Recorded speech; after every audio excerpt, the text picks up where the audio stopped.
you can even watch back. Giving players all the props or put them on blast. We don't give no hot takes, only talk facts. We're giving all our devotion, riding high on this wave of emotion. Going all out, yeah, cause this is our time. No, ain't no stopping us till we reach the finish line. All in, we came here to win. We're gonna give everything. S-I-C-K on the run. S-I-C-K, sick, sick. On fire, we're ready to fight. We'll bring the house down tonight. S-I-C-K on the run. S-I-C-K, sick, sick. Play it on the car ride, play it when you lounge. X and O, you know that we can hold it down. Shout out to my man Sammy, got it off the ground. And to all the listeners tuned in right now, got debates, analysis, and speculation. This is sports talk for the new generation. You know where to find us, got a reputation. Sick podcast, your #1 sports destination. Giving all our devotion, riding high on this wave of emotion. Going all out, yeah, cause this is our time. No, ain't no stopping us till we reach the finish line. All in, we came here to win. We're gonna give everything. S-I-C-K on the run. S-I-C-K, sick, sick. On fire, we're ready to fight. We'll bring the house down tonight. S-I-C-K on the run. S-I-C-K, sick, sick. S-I-C-K, it's the sickest podcast. Tune in for the audio, or you can even watch back. Giving players all the props or put them on blast. We don't give no hot takes, only talk back. S-I-C-K, S-I-C-K, S-I-C-K, S-I-C-K, S-I-C-K, S-I-C-K, S-I-C-K. all in, we came here to win. We're gonna give everything. S-I-C-K on the run. S-I-C-K, sick, sick. S-I-C-K, it's the sickest podcast. Tune in for the audio, or you can even watch back. Giving players all the props or put them on blast. We don't give no hot takes, only talk facts. We're giving all our devotion, riding high on this wave of emotion. Going all out, yeah, cause this is our time. No, ain't no stopping us till we reach the finish line. All in, we came here to win. We're gonna give everything. S-I-C-K on the run. S-I-C-K, sick, sick. On fire, we're ready to fight. We'll bring the house down tonight. S-I-C-K on the run. S-I-C-K, sick, sick.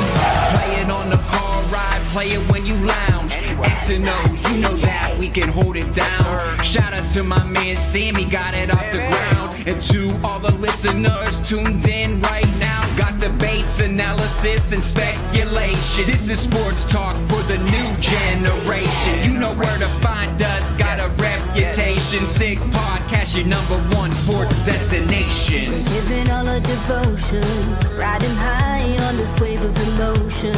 Going all out, yeah, cause this is our time.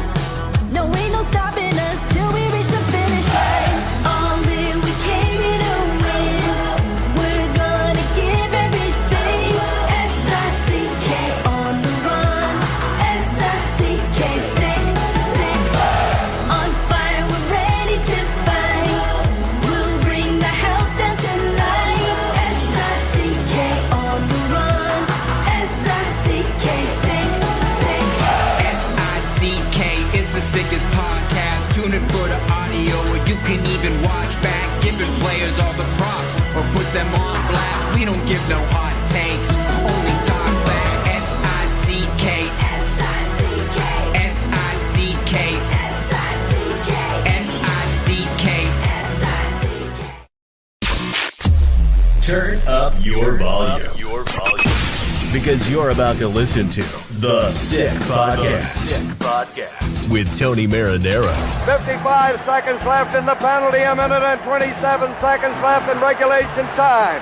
Boston 4, Montreal 3. Lafleur coming out rather gingerly on the right side. He gives it into Lemaire, back to LaFleur. Oh! The sickest Montreal Canadiens podcast. You're in the ball! Sports entertainment like no other. Rejoint, on lui fait perdre la rondelle, une passe devant. Et c'est le dégagement et ce sera la victoire des Canadiens. Coupe Stanley pour les Canadiens. Le 23e de l'histoire. You found the dogs! John, you found the dogs! He found the dogs! And all together, they worked a young team to the top.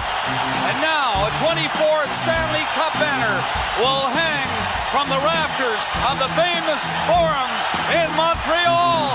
The Canadiens win the Stanley Cup! Brought to you by Energy Transportation Group. Driven to be different. La Vida Tibi. Embrace your true nature. And Playground, your premier gaming destination. It's gonna be sick. Marinaro, the Sick Podcast, Thursday, February 20th, 2025, will go down as one of the greatest nights in hockey history. One of the greatest nights in Canadian hockey history. It was the final of the Four Nations face-off. It was Canada versus USA, a game that took place in Boston. 5 nights after, USA came to Montreal and beat Canada by a score of 3-1. 5 days later, the final. One game, winner takes it all. And the game goes to overtime. And in overtime, the guy who most call, the best player in the world, who had a game that was not easy, that at times looked like he was fighting nerves, fighting the puck, bouncing over his stick. He wasn't getting the breaks. In overtime, it's Mitch Marner to Connor McDavid. Boom! Top corner. It's time for O Canada.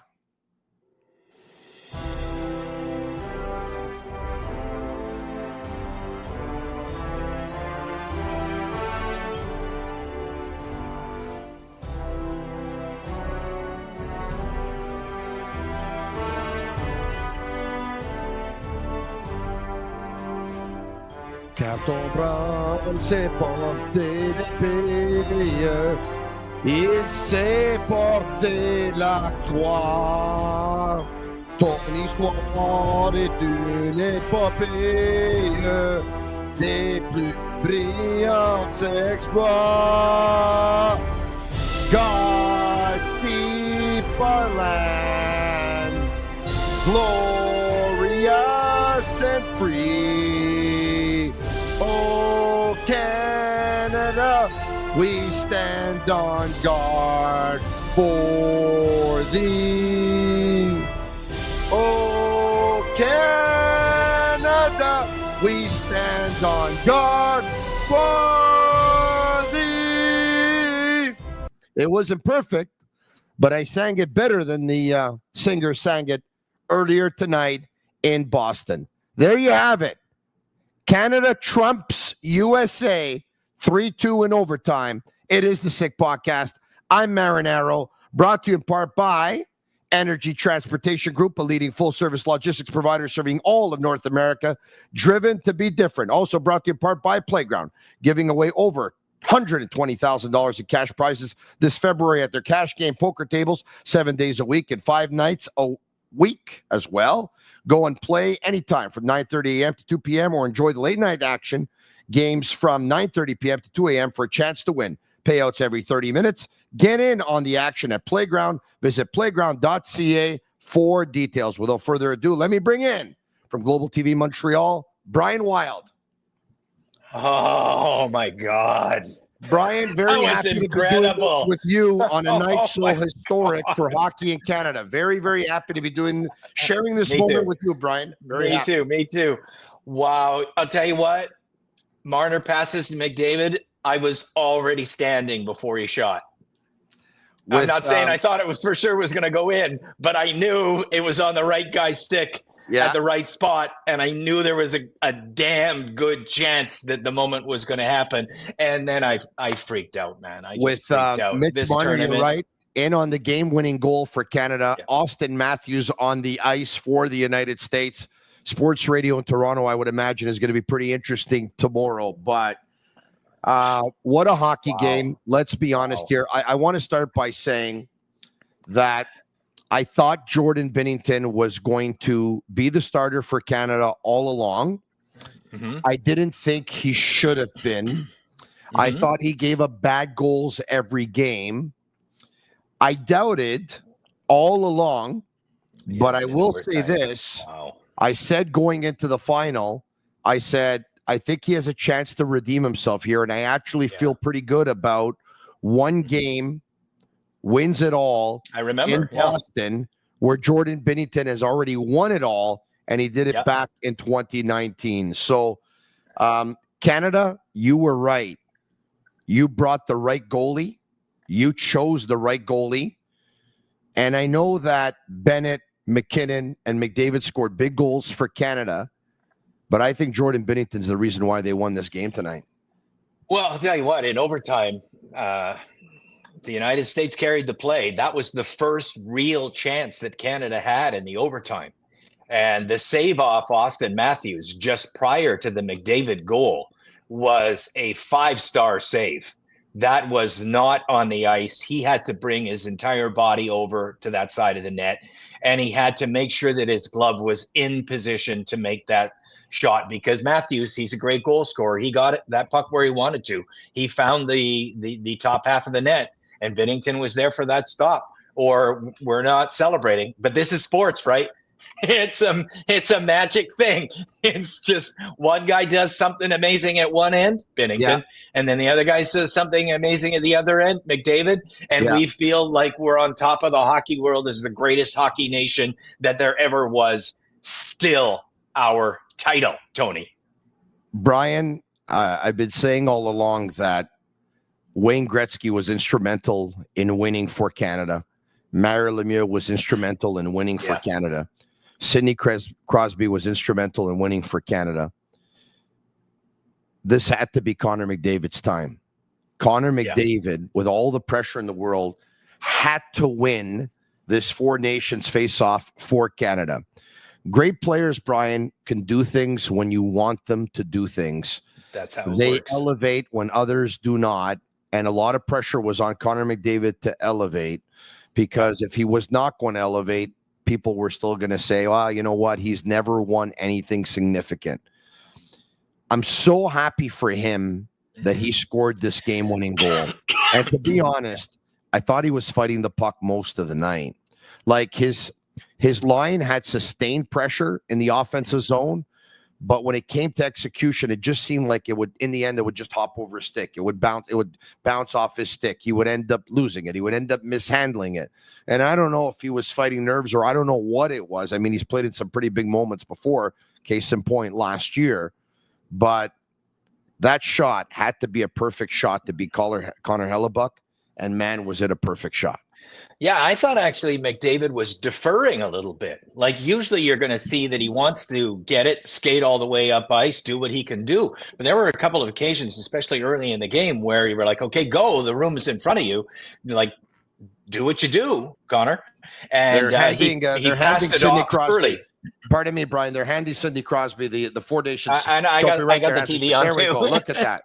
Look at that. Isn't that something? Yeah, there you go. Isn't that something? There you go. That's fantastic. That is so great. Man, what's his record now? 27-1 playing for Canada? 28-1, something like that? And in Boston, who does Sidney Crosby hand the trophy to? Brad Marchand. Marchand, that's great. Yeah. That's great. What a tournament, though, right? And it just, like, I can't believe that there were so many of us, not me. I was excited all along. But there were a lot of people who were like, yeah, whatever. I underestimated. That was whatever. That's what we dream of. How much I was going to love this tournament. I really Well, it's what we dream of. Can I ask you a question, though? Yeah. Like, why did you have it in your head that it wasn't going to be amazing? We've always loved best on best. We've always loved Canada against Russia, Canada against the Americans. I mean, even back in the day, I remember this game. It was Canada against Czechoslovakia, and I thought my life depended on it. It finished 3-3 in Prague, by the way. Yes. And I listened to it on the radio before the 72 Summit Series. I mean, we've always loved when Canada plays in Vancouver, the golden goal, always. So why did you not think this time it was going to? Because I thought it was going to be a poor man's tournament, obviously, with Russia not being there and Czechia not being there. And I thought it was going to be a poor man's tournament. As it turned out, it was excellent competition, and 4 teams. You know what? 6 teams probably would have been great, but 4 teams was really good. Like I liked it. And some will say that maybe the final should have been a best of 3. I don't think we would have complained if it was. I like the fact that they gave them a couple of days before having the final, which was tonight, instead of going yesterday, because it was an extra day's rest. This way you could not say that the players were tired or this and that and all that stuff. There was an extra day of hype. And, at times it got a little bit ugly on social media in terms of where it got a little bit personal. Patrick Bet-David, who's a podcaster and an entrepreneur that I have the utmost respect for, he said earlier today that, you know what, they wanted to boo our anthem, and these guys are going to need security to get, to leave the building. And I thought that was, I didn't think that was appropriate. But if they're going to become our 51st state, we would have cheered for them and stuff like that. It became very political, which I guess maybe amped up the intensity level even more and all that stuff. But that was, I'd love to talk to somebody who was there. I did have some friends that actually went down to watch the game, but Brian, that's one of the best hockey games I've seen in a long, long time. I would say off the top of my head that I don't know if it's the best hockey game that I've seen since 1987 Canada Cup Game 3, but it's in that discussion of the best games that I've seen since then. You're watching an amazing hockey game and an amazing moment when you're so intensely into it that you're excited that your team has 1 additional 4 feet on the ice. Like there were so many times it was like, okay, it's in the neutral zone and there are 2 or 3 players fighting for it. And when the Canadian guy got it and pushed it ahead to another Canadian guy about 4 feet ahead, I was like, yes. Okay. Even though it was such a minor play, every minor moment, as John Cooper said in his pregame speech, all those small moments add up to that big magic moment at the end. And I think Cooper himself created a little bit of magic as a head coach. Like we tend to, in Montreal, not like him a lot because he's always beating us. But he did some magic things, like point with McDavid was huge. And then switching off from Stone to Marner at the end to give McDavid another puck carrier. And look how the winner was Marner there instead of Stone.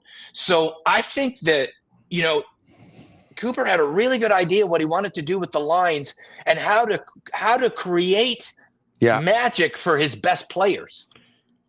Marner not only on the game-winning goal, Brian, but also on Bennett's goal as well. And how good was Sam Bennett tonight? He was unbelievable. The line of Bennett, I asked the question, Marchand, and Jarvis was excellent. And I asked the question to Blue Sky. I said, Sam Bennett, UFA. Habs fans, what do you say? Because I thought Bennett was a monster in this tournament and a gamer. And don't the Canadians need a gamer? Don't they need a guy like that? Like he is ferocious. He was one of the best Canadian players. And some of the response was, well, he only gets 50 points. Well, look at the profile of a lot of second line centers that win cups. It's the Sorellis, it's the Bennetts, it's the Stevensons in Vegas. It's not always 2 guys getting 100 points. Shen in St. Louis, the second line center was Krejci in Boston. It's surprising. It's not like another 100-point guy. It's often the absolute gamers like Sam Bennett. And I think he would look fantastic in this 2C role. Yes. So you know what? Mitch Marner deserves a lot of credit because everyone knows that Sam Bennett is a gamer. But let's be honest, Mitch Marner had a label of being everything but that going into this tournament. He scores the game-winning goal in game 1. He's nowhere to be found in game 2. He's okay in game 3, not more than that. And tonight, he was a monster again. Like Mitch Marner was very, very good. So he's going to be able to shake off that label of not being able to play great in big games because he did. Jordan Binnington's going to be able to, I think everyone could stop saying that he hasn't been good since he won the Cup of 2019 because, geez, I mean, he was absolute. The saves that he made, the save that he made in overtime, the one off Brady Tkachuk was unbelievable. The glove save right from a bad angle Matthews was unbelievable. I mean, he stopped like what appeared to be so many sure goals in tonight's hockey game. Amazing. Yeah, absolutely. And like a night like this solidifies your reputation as it becomes your reputation, not just solidifies it. It becomes it. Like for example, like the whole world woke up to how good Slavin is. The whole world woke up to how good Harley is. Yeah. Like what a gamer Bennett is. Magic moments from Mitch Marner in 2 overtimes. McDavid does it when he absolutely needs to. Nathan MacKinnon, maybe when you look at this tournament, the best player in the world. He was the best player in this tournament. So these guys solidify their reputations. Cale Makar, when he wasn't there, you saw the lack of production from the back end. Yeah. And he comes through. Taves, amazing, but only with his partner. Drew Doughty still bringing it at this age. Like the reputation is theirs based on the greatness that they brought to this game tonight. Nothing beats experience. You just talked about Drew Doughty. I mean, everyone was saying Drew Doughty is slowed down. He's not. Drew Doughty was absolutely amazing. They were all amazing. Look, Sanheim played a good game tonight. Yeah. Colton Parayko played a good game tonight. Doughty was Thomas Harley played a good game tonight. I can't believe him. Hey, that pass from Devin Taves to Nathan MacKinnon when he got that wrist shot away there, and obviously Connor Hellebuck made the save. But what a pass! I mean, just so many big time performances in this hockey game. And you know what? Sidney Crosby was not at his best tonight. It was obviously a difficult game. I mean, you had to fight for every inch of open ice. Nathan MacKinnon scored a huge goal. We talked about it. Connor McDavid was not at his best before that goal, but what a hockey. The pace, my buddy who's there at the game texts me. He said, this game is too fast. I've never seen anything like it. How's Saturday night going to feel? Oh my God. You know what? Wow. Tough question, huh? Wow. Did you see the tweet from Prime Minister Trudeau? What'd he say? Okay. I'll actually read it to you in a second. Okay. That's I think it's going to get a lot of retweets, even though he's not unanimous. I think it'll get a lot of retweets. I'm going to just bring it up right now. Or if Sammy and Yellow could bring it up. Oh, you can do that right away on the fly like that? I didn't know. Well, they could take a screenshot of it and they can. Okay. Okay. All right. So he says,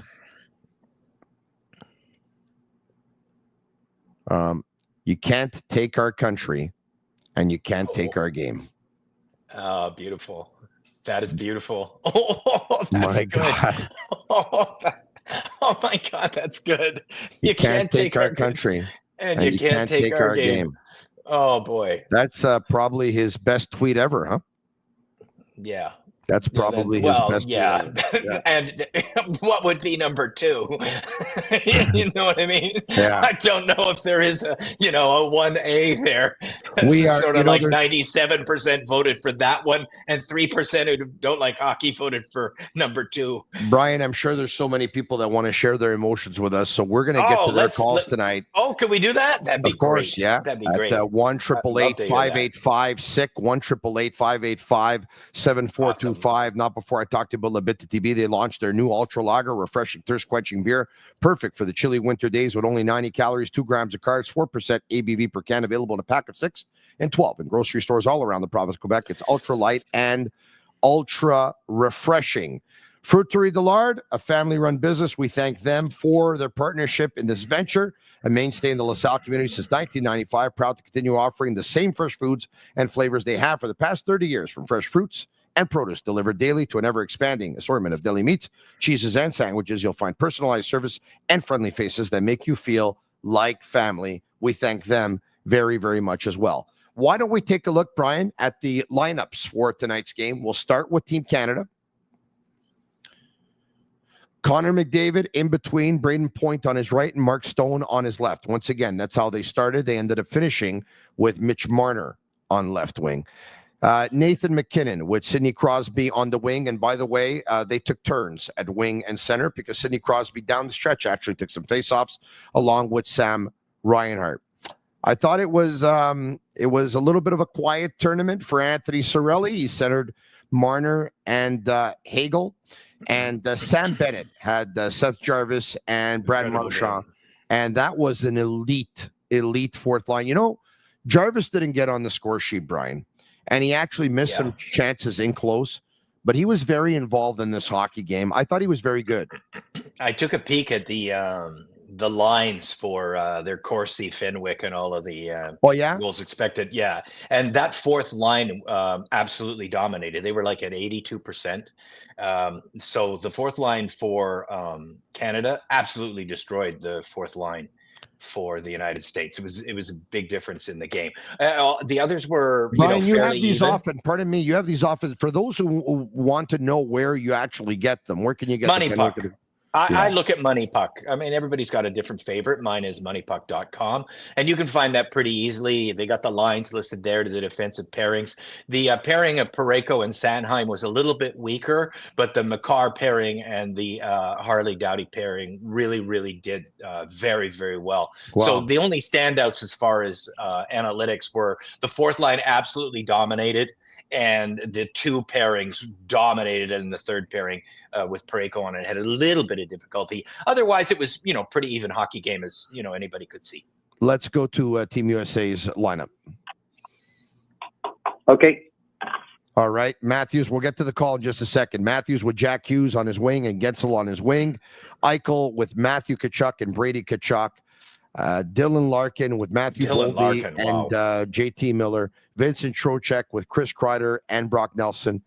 Important. Oh, by the way, we hadn't even mentioned it. Josh Morrissey didn't play for Team Canada because he was ill, and so with the flu, and so Thomas Harley comes in again, and for Team USA, Matthew Tkachuk didn't play in the last period. He didn't play in the overtime. It's expected that, he's probably has a foot or an ankle injury that he probably sustained. Our buddy Jeremy Filosa has shown video footage of the fight that he had versus Brandon Hagel last week on Saturday night in Montreal, and he probably got hurt in that fight. And wouldn't that be something if he did, right? Sweet justice. For that organic fight. Look, let's say this, though. Brady Tkachuk was unbelievable in tonight's hockey game. I was busy already, but I think that Nathan McKinnon won the MVP of the tournament. And for me, it was going to – thank you. It was going to be McKinnon or Brady Tkachuk. And when you looked at the lineups there, the fourth line, you could see the three names there. That was Nelson, Trocheck, and Kreider. That was the dominant the line that got dominated by Bennett and his partners. They got dominated by Bennett, you're right. And Chris Kreider got into the lineup ahead of he was no good. ahead of Kyle Connor. I could not believe that move. Me neither. He was no good. I don't know what they thought.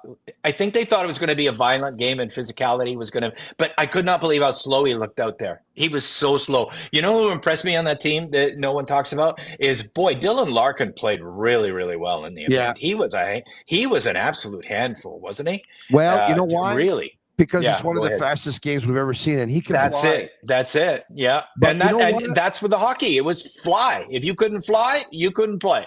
But I think it was Kevin Bieksa who said that Brady Tkachuk lacks foot speed.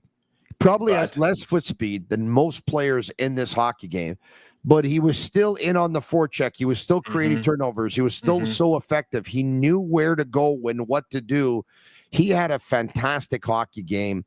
Yeah. Jacob Slavin and Brock Faber on defense, Werenski and Jake Sanderson, Noah Hannafin and Adam Fox, and of course, Hellebuck was in goal. And a lot of pressure on Connor Hellebuck going into this game because he too has not won a big game. And guess what? Not yet. Jordan Binnington beat him. He beat him. Absolutely. You know, but it's a combination. You talk about that Brady Tkachuk foot speed, just keeping that still up. And he doesn't bring it, but he brings the puck battle wins, right? And Dylan Larkin is really tough to take off the puck and brings the foot speed, which brings me to Jack Hughes, who has great foot speed, but he is pretty easy to take off the puck. Now, at the NHL level, that's not an issue at all for him. He finds enough open ice. But I thought he was not that great in this event because every time he got into a puck battle, he lost it. And there's not enough free ice for him to excel and show that one-dimensionality that his game has in terms of puck battle versus speed. You got to have both to be an absolute stud at this level, because there are so many great skaters. You can't only just have that, because the guy can run with you and then get you in a puck battle you can't win. By the way, Cole Caulfield would have been better than Chris Kreider. Oh, come on. Of course he would have been. Not even close. Not even close. Chris Kreider was a detriment to their team. Yeah. That fourth line got eaten up by the Canadian fourth line. And it was responsible for a goal, Sam Bennett. Yeah, let's go to the phone lines, Brian. Hello, who's this? My name is Richard. Richard, how are you? I'm fine. I'm from Sherbrooke. Okay, welcome. And congratulations for your program, Tony. It's great. Merci beaucoup. C'est très apprécié, Richard. Merci beaucoup. Ça fait plaisir. Hey, what a pace of a game tonight, eh? I've never seen hockey as fast as this. Richard, if you don't mind me asking you, how old are you? Yeah. 68. 68 ans. C'est quand la dernière fois tu as vu un match de ce calibre-là? When was the last time you saw a game of this caliber? Well, a long time ago. Maybe at the Olympic with Crosby's goal, you know? Guys, it's the fastest paced. I'm not saying it's the best game I ever saw, because I think 87 Canada Cup was tough to beat, but me neither. It's the fastest paced game I've ever seen, though. I've never seen athletes skating like that and moving like that. Ever. Yeah, never seen that. Never that well. Never. And to me, at the end, though, winning Sam Bennett in Montreal.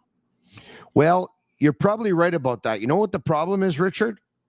No. There's 31 other teams that watch the game tonight that are saying the same thing. Yeah, probably, yeah. Right? Who wouldn't want to have Sam Bennett? Yeah, I'd love to see him in Montreal. And you know what, Brian? You talked about it before. Is there a more perfect second line centerman right now? No. I don't think so. He is perfect. Especially for the Canadians. Yeah. Like he is the perfect footprint for the Montreal Canadiens in order to make them more of an ice pack team to play against. Like they're not an ice pack team, and that is valuable in the NHL. Not to suggest it's a small team. Jacky is there now. He brings some physicality. They've got more physicality than they had before. But couldn't that second line use a little bit of muscle, a little bit of FU? It's worth something. It's worth something. Oh, yeah, for sure. Can you imagine him with Demi Dub next year? Oh, man. Oh, I think it'd be great. That would be unbelievable. Thank you, Richard. Very much appreciate it. We go back. And I think as well, they need a 200-footer. Yeah, they definitely do, because the one they have there right now slotted in the 2-hole is not a 200-foot hockey player. With all due respect to him. 100%. Yeah, absolutely. Well, he's Yeah. worse than plus minus in the NHL. So yeah, That is absolutely correct. Okay, we'll go back to the lines at 1-888-585-7425, 1-888-585-SICK on a historic night in Canada and in Canadian hockey history. Canada goes to the U.S. and beats Team USA by a score of 3-2 in overtime. Brian, I have a feeling that this was more than just a hockey game for you, huh? Yeah, I'm so pumped. I can't believe it. Well, you know what? Tony, confession time. Yes. I was holding a towel the whole game. My hands were sweating so much. I was so nervous and excited. Yeah. Well, look, without making this political, unfortunately, it kind of did become it. Yeah. And President Trump just did what he does really well. He added a lot of fuel to the fire in the last week, and with his I'm okay with the fuel to the fire. I just don't want to become the 51st state. I got you. I'm approaching Social Security age. I'd like to have some. But if the United States would have won, oh yeah, it would have been, our prime minister wrote a tweet that was, I don't know, 10, 15 words or whatever it was. You would have had a tweet like this of like about 1,000 words on how that's right. They owned us. But the best tweet of the night, I think, goes to Stu Cowan of Montreal Gazette and Hockey Inside Out. You didn't see it, did you? Stu made me laugh tonight. He says, well, it doesn't matter. Trump's going to tell everyone that the USA won anyway. That's right. That's a good one. That is a good one. Let's go to Jason. That is a good one. Jason, are you there? I am. Jason, how do you feel about this win? Oh, man. I'll tell you, first of all, big fan of yours, Brian. Thank you. Thank you. I'm just thinking, quick question. What are you guys thinking of, with the speed of this game, the pace of this game, what are you guys' thoughts about the future for everybody that's in this tournament and the rest of the league here, rest of the games? Do you think they're going to score more, score less?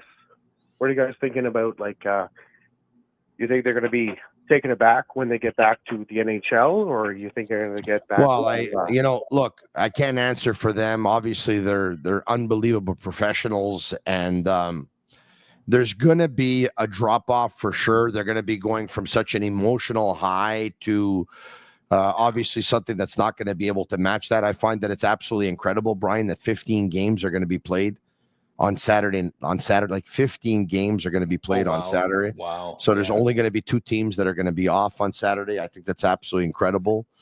True. But they're professionals, and we saw how much they wanted to win for their respective countries. I mean, the States gave everything, Canada gave everything, and it was something. And but Brian, I can't wait for the Olympics. Can you imagine the Olympics next year, Brian?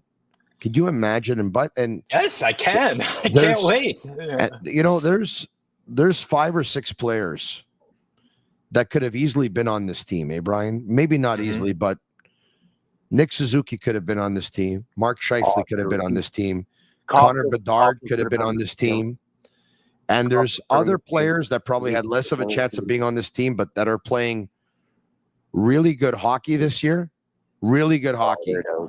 And that is Macklin Celebrini, Dylan Strome, Matt Duchene, Gabriel Velarde, Wyatt Johnston, John Tavares.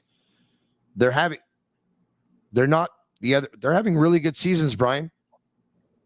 Really Canada's good seasons. Got good depth. Canada has excellent depth.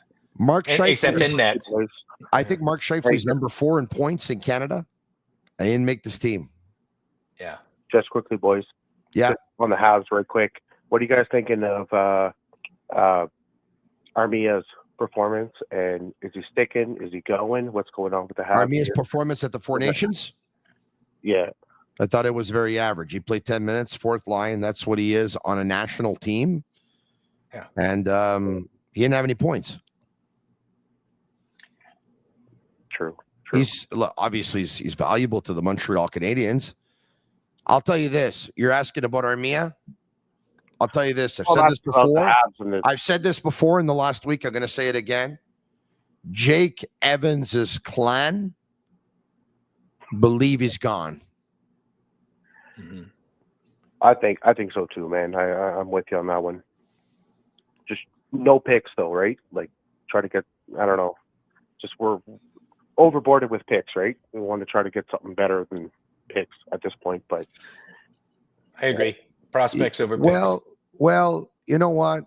Unless you can package the picks.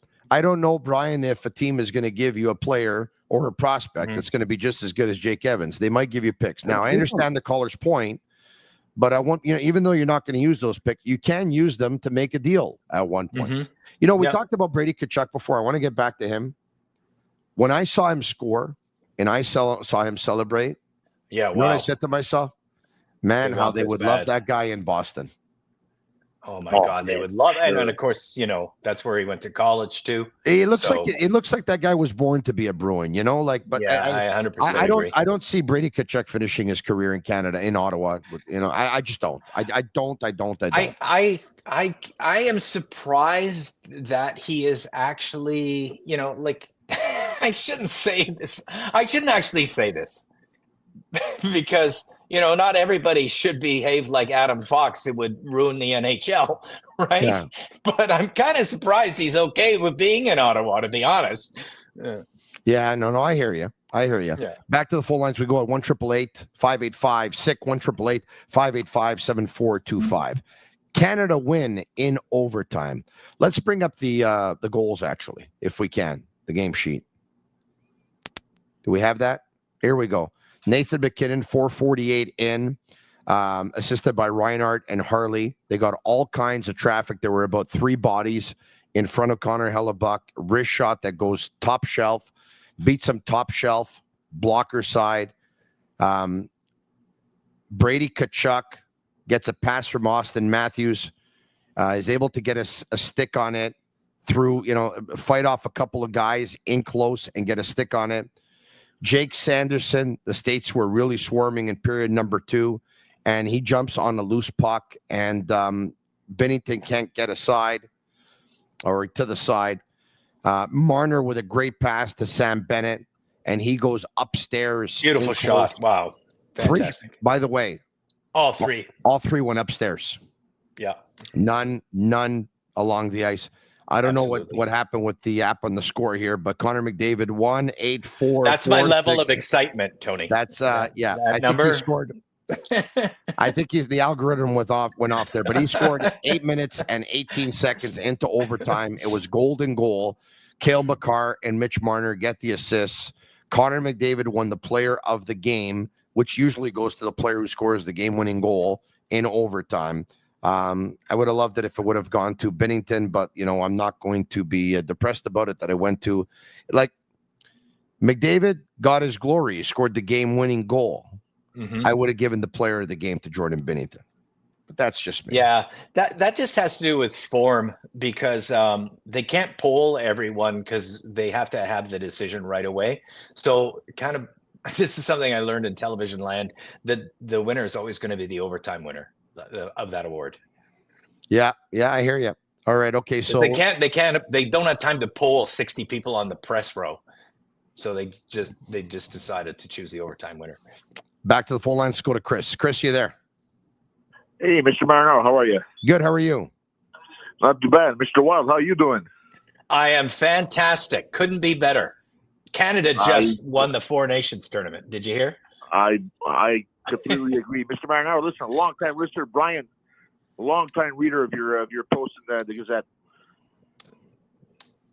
Thank you very much. I appreciate your support. I love both you guys. I just want to mention one quick thing. I don't know, maybe you want to touch on it while I was on hold there, but isn't it fitting that McDavid scores the goal? It's like the passing of the torch from Crosby to McDavid at this point. I think you're right about that. Like it. And I don't know if it's the passing of the torch, because I think Nathan McKinnon, I think once again, it was, I go back, I look at Canada Cup 1987. Lemieux and Gretzky did their thing for Canada. Mm-hmm. And in this tournament, McDavid and McKinnon did their thing for Canada. That's the way the best players. The best players have to be the best players. I agree. Yeah. McKinnon was unbelievable. McKinnon was unbelievable, yes. Sidney Crosby's 37 years old. That, just McDavid didn't have the best tournaments when it came down to what we needed. Like, he's the one who took the helm. Yeah. You know that's what? how it has to be. So I agree, Brian. I agree. We have to understand this, though, too, right? If you poll all the players in the National Hockey League, most of them are going to tell you that Connor McDavid's the best player in the world. Okay? Yes, I would. So if most players will tell you that, that means the United States think that way, too.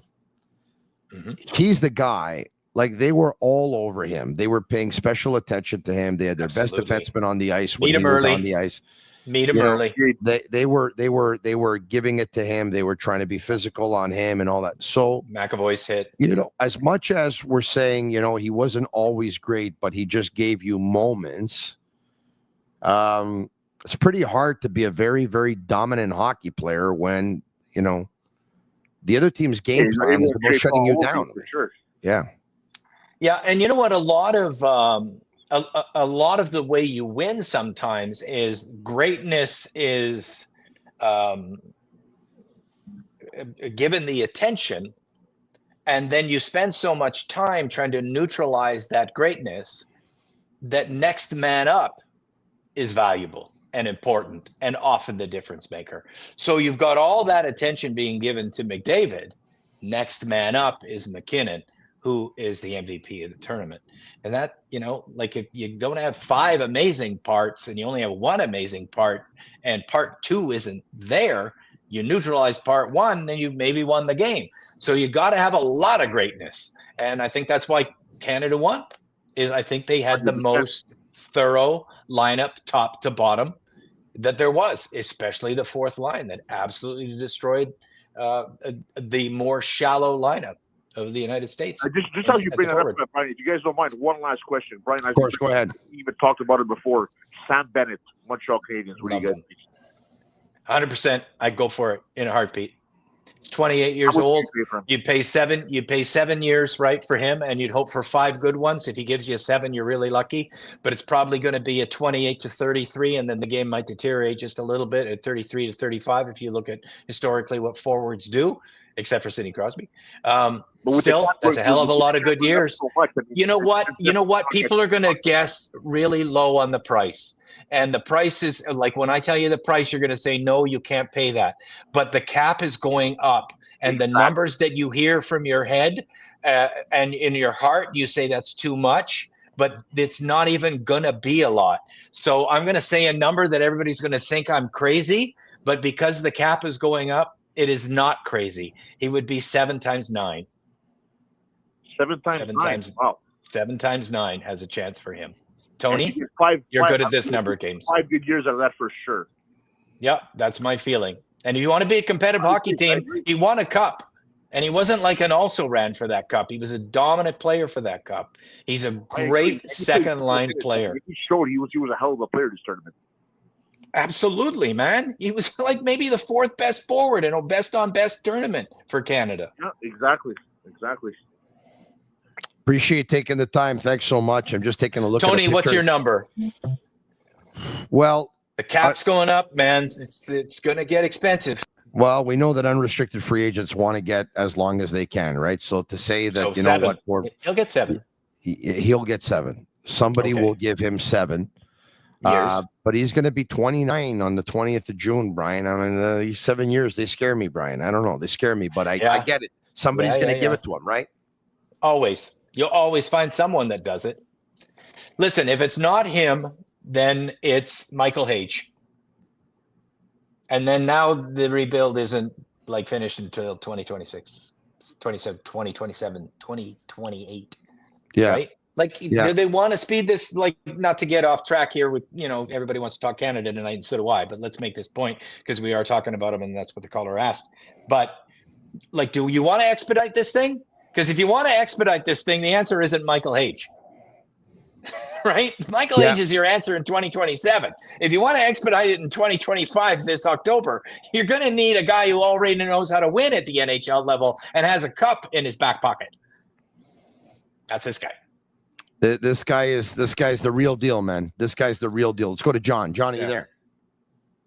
Hey, how are you? We're doing extremely well. We just watched one of the greatest hockey games we've seen in a long 100%. time. Tony, I was at La Cage in Angrio. Yeah. Oh, fun. Fun. It must have been wild. Was It's a it very wild? nice place. A very nice place. I had to go home at the second intermission. I had to go home. It was too much. I had to Too much what? and relax. It was just the excitement, the nerves. I really wanted to win. I'll tell you this. A buddy of mine sent me a note. He told me he couldn't watch the overtime. He didn't watch the overtime. He couldn't watch. He was too nervous. Anxiety? Yeah. No, I just have a towel. I'm fine with a towel. He couldn't watch the overtime. I had to lay on my couch, guys. I had to lay on my couch and just relax because it was just too much. Oh, it was so good. A fantastic. Normally I listen in the morning, but I'm so fired up. I don't think I could fall asleep tonight. So I'm happy to do this podcast because I should be tossing and turning anyway. Yeah, Tony said even if it goes in overtime, we're going to go till 1 or 2 o'clock in the morning. Yeah, 100%, 100%. So, oof, that was a every shift, eh? John, every shift, you're like your heart's racing. Yep. And Bennington came up huge. Oh, didn't he? We all had our doubts, right? Mm-hmm. But boy, I sure did. He's a winner. He's a winner. You know what I mean? And, he got it done. Yep. He got it done. Sorry, go ahead. It becomes bottom line, doesn't it, John? I mean, it becomes bottom line in the end. Who got it done? Who didn't get it done? Binnington got it done. Guys, you're going to like this tweet from Dave Hodge. You ready? Yeah. The Dave Hodge, by the way. The throw the pen, David Hodge. Yeah. Canada's goaltending hero, Jordan Binnington, wore number 50, as in the current and future number of states in the United States of America. Oh, that's funny. That's good. That's good. I like. Real funny. Oh, that's man. Funny. Yeah, it was hard not to think in terms of that type of pride too, John. Yeah, I just have a question though. Do you think Suzuki would have improved Team Canada? So, look, they won with the guys they had, right? That's the easy way to answer it. Having said that, if Suzuki would have made the team, he probably would have made it in Cirelli's spot. Yes. Cirelli worked hard, but I don't think he had a great tournament. Yes. That's a great point. Yeah, that would be the spot. Yeah. I was going to answer that before you made that great point that I don't think that Suzuki would have made a difference to the Canadian team, but I really feel Caulfield would have improved the American team. But when you made that Cirelli point, Suzuki could have slotted in right there, made that line stronger. I agree with you. Yeah, I agree with you. Great point. So there's some guys on this team that I think have worked their way onto the Olympic team next season, and Thomas Harley's one of them. Oh my God. I'm wondering though who worked themselves off the team. Like if you're on this team, it doesn't automatically mean you're on the team next year. Right. Obviously, there's some guys like for example, Sandheim? Maybe. Pareko, maybe. Is Mark Stone on the team next year? Oh, there's a good one. Well, he wasn't fast enough, right? He was smart enough. He was smart enough, though. His coach recognized that he wasn't fast enough, and he said, "You know what? I'm going to have to make a move here on the line." Yeah, I agree. Well, I mean, you saw it. It was Marner that made the difference there at the end. Stone wasn't even on the ice. Yeah, for sure. Good point. And there's so many great young. Brad Marchand, is he going to be on the team next year? No, he's finished. I think he's finished. He's going to be 37 years old in mid-May. He's finished. I don't think he'll be there on next year. I agree with you. I don't think he'll be on the team next year. I don't think he will be either. No. You could see that he was slowing down. You could see that he was not the same player that brought it in different ways prior to this tournament. Yeah, you could see it. But there are a lot of young, great Canadian forwards coming up. I don't know when Connor Bedard is going to be ready, but we all know that he should be ready. When is Macklin Celebrini going to be ready? But soon he'll be ready. It might be a little too early for those guys, but boy, the potential for Canada is still so high. And then even a kid who's not even in the NHL. I mean, Schaefer's supposed to be the next Chris Pronger, and we're doing great. Canada is still producing the best players in the world, except we have to figure something out in net in terms of, Binnington did come through, but it'd be nice to have like a guy who was .930 in the regular season as well. You and I really like Drew Doughty tonight. As a matter of fact, we loved him tonight. Yeah. He'll be 36 next year during the Olympics. Will he be on that team? I think he will, because I thought he was outstanding, and I can't see his game deteriorating next year. You think he'll be on the team next year? Yeah, sure. Who won't? Who will replace him? Who do you think is Pietrangelo. Oh, well, if he's healthy, that's right. And Shea Theodore, but still, give me the sixth then. Give me the sixth then. So Makar and Taves, Morrissey, Theodore, Theodore. I'm at 5. Thomas Harley, 6. Doughty, 7. I thought Parayko was good tonight. Yeah, he was, but I'd still take Doughty over Parayko. Doughty's a pretty complete player, and I don't think he's going to deteriorate from this year to next. That dude only had like 6 games under his belt this year. How does he get in that great shape? Because teach Patrick Laine, because that was unbelievable how prepared he was. Let's go to Nate. But before we go to Nate, my opportunity to talk to you about Betway. Go all the way with Betway and get a free bet up to $200. If your first bet loses, scan the QR code on the screen or click on the link in the details section to create an account. Redeem your welcome offer. Offers only available for new customers. Terms and conditions apply. Offers not available in Ontario. Must be 18 years of age and older. And please play responsibly. Let's go to Nate. I have a feeling it's not Nate McKinnon. Hi, Nate. It's a different big dog, Tony. How's it going? It's a different big dog. All right. Okay. That's cool. We're doing extremely well. Good.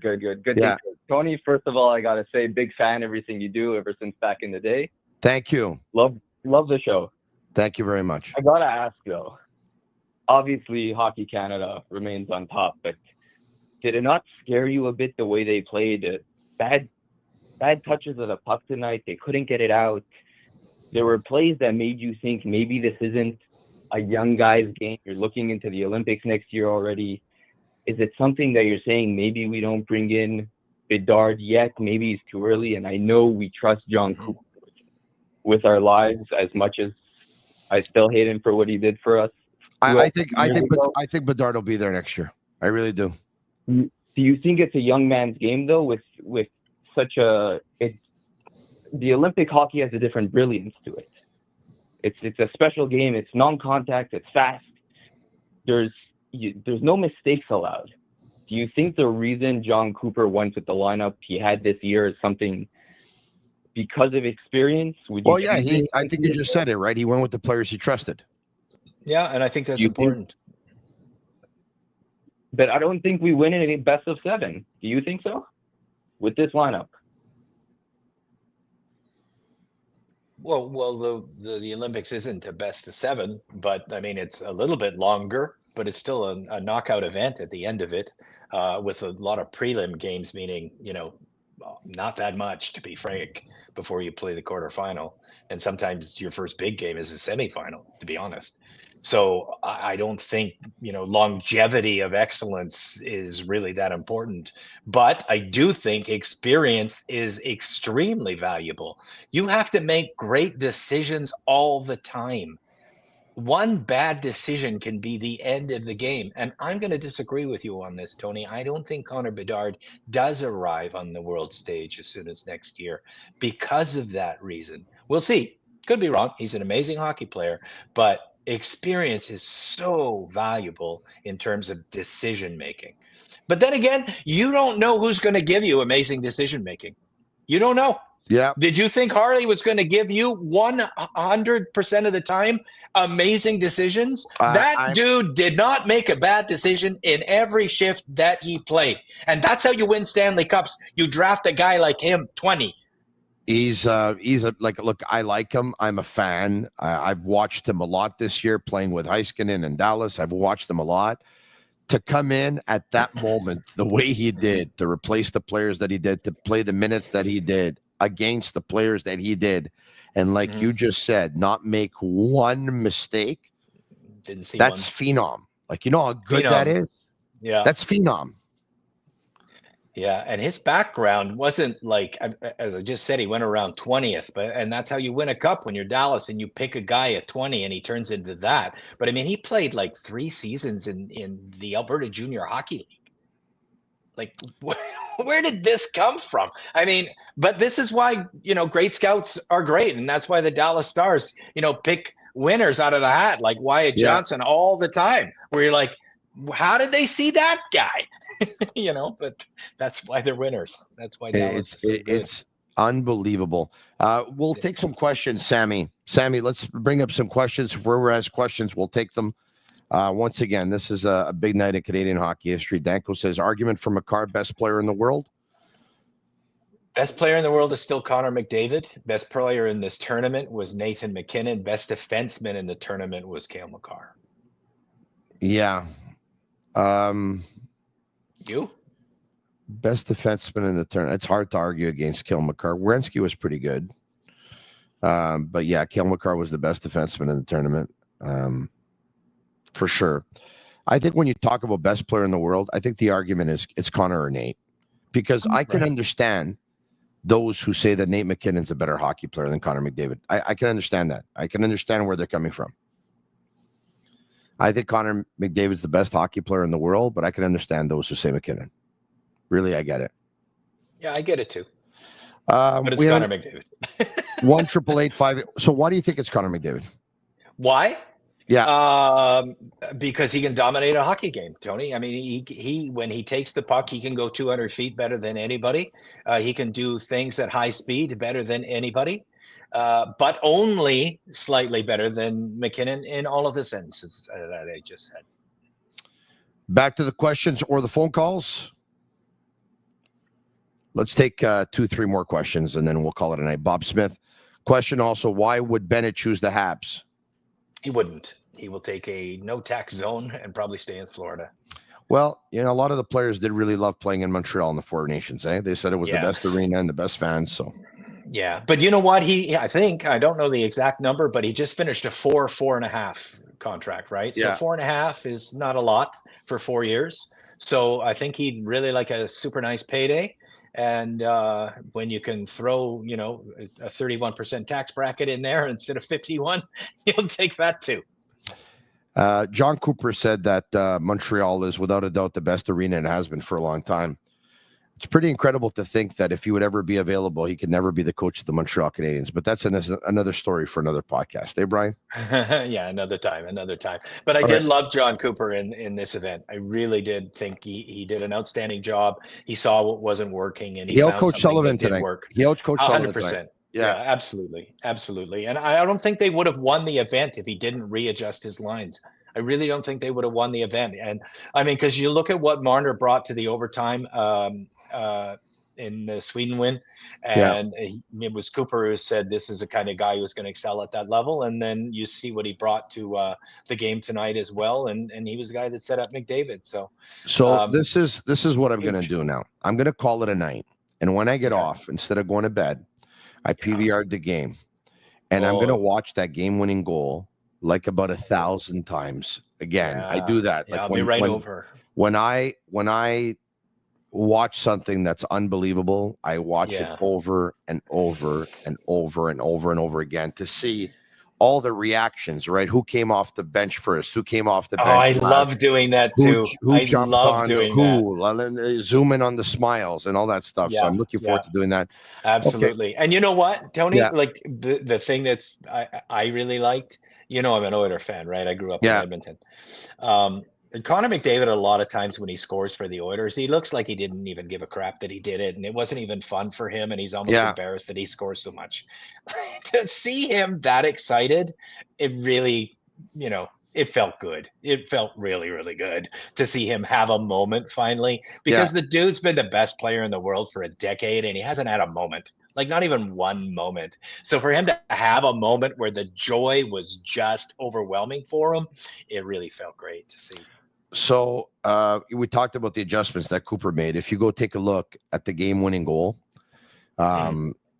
the Americans looked like they had no idea what to do, who to cover. I mean, Connor McDavid was like, how do you Wide.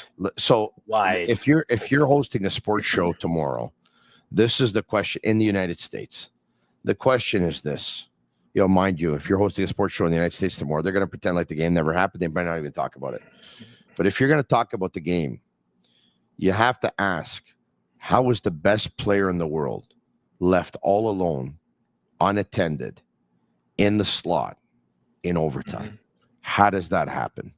I got to see it because, I mean, obviously, I have no clue how he got that alone. All I can tell you is what I told you at the top of the show. When he got the pass from Marner, I was already standing before he shot because I knew that was the moment, because he had not had a moment like that in all of the games previously where it was that clean for him. A pure look at the net from 15 feet. I knew it was going in. And once again, Auston Matthews is the centerman on the ice for the United States. Oh, was he? For that goal. There you go. 57. Auston Matthews probably playing hurt, but his coverage on the winning goal was terrible. It was absolutely terrible. Brian, I think we're going to sleep well tonight, huh? I think it's safe to say. I'm going to sleep happily.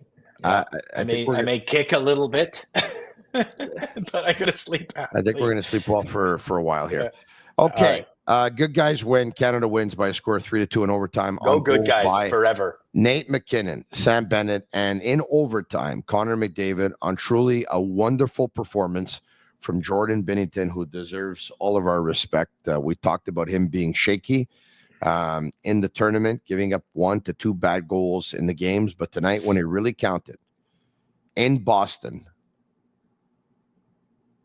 6 years later, he did it again. Got it. Thanks for watching, everyone. Matt O'Hain will be back tomorrow night on the Sick Podcast, and I'll be back on Monday night. The Montreal Canadiens will be back in action on the weekend. They'll play the Senators in Ottawa on Saturday. For Sammy Cavallaro and Daniello Cavallaro, Master Control, thanks for watching, everyone. Good for you, Canada. It's the Sick Podcast. And that's a wrap. Hope you don't miss us too much until next time. Follow the Sick Podcast with Tony Marinaro on YouTube, Instagram, Facebook, Google Play, and Apple Podcasts. The Sick Podcast is brought to you by Energy Transportation Group, driven to be different. Bittt, embrace your true nature. And Playground, your premier gaming destination.